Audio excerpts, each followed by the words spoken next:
በጌታ በኢየሱስ ክርስቶስ ስም በዚህ ሚዲያ ለምትከታተሉ ኢትዮጵያውያኖች፣ ኤርትራውያኖች በብዙ መንገድ እግዚአብሔርን በተስፋ ለምትጠብቁት ለእናንተ በዚህ ደቂቃ የእግዚአብሔርን ቃል ወደ እናንተ ለማስተላለፍ ተገድጃለሁ። በእግዚአብሔር የተወደዳችሁ ሰዎች ሁላችሁ ስሙ፣ መልእክት አለኝ። እግዚአብሔር ሁሉንም ይወደዋል። የሚጠላው ክፋቱን ነው፣ ማይፈልገው ጠማማነቱን ነው። በጣም የእግዚአብሔር ቃል ሲናገር ዘኍልቍ ምዕራፍ 24 ከቁጥር 1 ስታነቡ እንዲህ የሚል ቃል አለ። ባልዓምም እግዚአብሔር እስራኤልን ይባርክ ዘንድ እንደወደደ ባየ ጊዜ አስቀድሞ ያደርግ የነበረውን አስመት ይሻው ዘንድ አልወደደም። አስቀድሞ ያደርግ የነበረውን አስመት ይሻው ዘንድ አልወደደም። እግዚአብሔር እስራኤልን ለመባረክ ወዷል። እግዚአብሔር ስለወደደ ባልዓም ረጋሚ ነው። ባልዓም አስመተኛ ነው። ባልዓም ብዙዎችን ረግሞ እርግማኑ ተሳክቶለት የሚኖር ሰው ነው። እርግማኑ ሲሳካ ነው እንጀራ የሚበላው። እርግማኑ ሲሳካ ነው ባልዓቅ ደሞዙ የሚከፍልለት። ስለዚህ እግዚአብሔር ደግሞ የባልዓም እርግማን እንዳይሳካው እኔን እናንተን ሊባርክ ወዷል። አዲስ ዓመት ሳይገባ በዚህ ዓመት ውስጥ በዚህ ወር ውስጥ በእናንተ ላይ እግዚአብሔር የወደደው አጀንዳ ይሰራል። የወደደውን አጀንዳ የኔ ነው ብለህ መልእክቴን ተቀበል። የኔ ነው ብለሽ መልእክትሽን ተቀበይ። አልተወደድኩም፣ ሰው አልወደደኝም፣ ብዙዎች አይወዱኝም፣ ብዙዎች ውስጣቸውን፣ ልባቸውን፣ መንፈሳቸውን እኔን ይጠላሉ የምትሉ ሰዎች ለእናንተ መልእክት አለኝ። እግዚአብሔር ይወዳችኋል። ባልዓም ሲስቴሙ፣ የባልዓም መተቱ፣ የባልዓም አስመት ቀርቷል።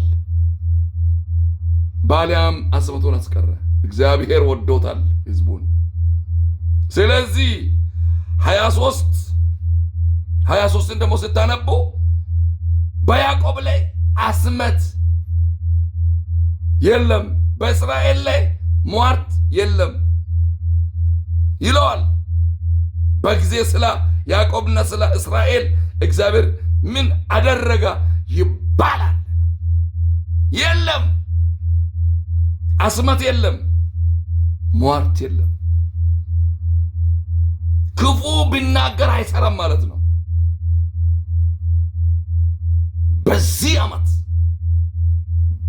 እግዚአብሔር የወደደ ነገር በሕይወታችሁ ላይ ይሁን። 23:21 ደግሞ ስታነቡ ዘኍልቍ ላይ እነሆ ለመባረክ ትእዛዝን ተቀብያለሁ፣ እርሱ ባርኳል፣ ይመልሰው ዘንድ አልችልም ይላል። በኢየሱስ የመጀመሪያ በረከታችን በሰማይ ስፍራ በልጁ በኢየሱስ ክርስቶስ ባርኮናል። እግዚአብሔር በነገሮቻችሁ ሁሉ ላይ በረከቱን ለቆታል። ስለዚህ አስመቱን አልፈለገም፣ አልወደደም ለመያዝ። ህዝቡን ለመርገም አልወደደም። እግዚአብሔር ሊባርክ ወዷል። እግዚአብሔር አስመቱን አበላሽተዋል። በጌታ በኢየሱስ ክርስቶስ ስም በረከታችሁ የተያዘባችሁ፣ በር የተዘገባችሁ፣ ብዙ ነገር የጨነገፈባችሁ የብዙ ነገሮቻችሁ አልለቀቅ ያላችሁ ብዙ ነገሮቻችሁን እያጣበባ ሰይጣን የምታገልባችሁ ሰዎች ዛሬ በኢየሱስ ስም ነገራችሁ ተለቋል። ነገርህ ተለቋል። ነገርሽ ተለቋል። አሜሪካ ላይ፣ አውስትራሊያ ላይ፣ ካናዳ ላይ፣ ዓለም ላይ፣ አውሮፓ ውስጥ፣ አፍሪካ ውስጥ፣ ኢትዮጵያ ላይ፣ ሳውዝ አፍሪካ ከዳር እስከ ዳር በመተት በአስመት በምስጢር ነገር የሚያበላሹ ሰዎች ሲስቴማቸው ቀርተዋል። ነገርህን ሊያበላሹ አይችሉም። እግዚአብሔር ግን የባረከውን ማንም ሊረግም አይችልም። እርሱ ባርኳል፣ እኔ እመልሰው ዘንድ አልችልም አለ። የኔ አስመት መመለስ አይችልም። እግዚአብሔር የባረከውን በረከት ማንም ሊመልስ አይችልም። ስለዚህ ሁሉም ትውልዶች ዛሬ በዚህ ደቂቃ ወደ እናንተ መልእክት ይዤ ነው የመጣሁት። አስመቱ ቀርቷል። ጠማማነት፣ ክፋት፣ ተንኮል፣ ከሰው በስተጀርባ የተሰራለ ክፋት ቀርቷል። እግዚአብሔር በእናንተ ላይ ያሰበውን መልካምነት ማንም መቀየር አይችልም። ወንድሜ ይኸው በዚህ በአዲሱ ዓመት መልካም ይሆናል። በአዲሱ ዓመት ታምር ይሆናል። በአዲሱ ዓመት ምልክት ይሆናል። በአዲሱ ዓመት የእግዚአብሔር በረከት ባንተ ላይ ይቀጥላል። በቤት ላይ፣ በልጆች ላይ፣ በትዳሪ ላይ ሁሉ የእግዚአብሔር በረከት ይቀጥላል። ይሁንልኝ የሚል ሁሉ አሜን ብሎ ይሄንን መልእክት ይቀበል።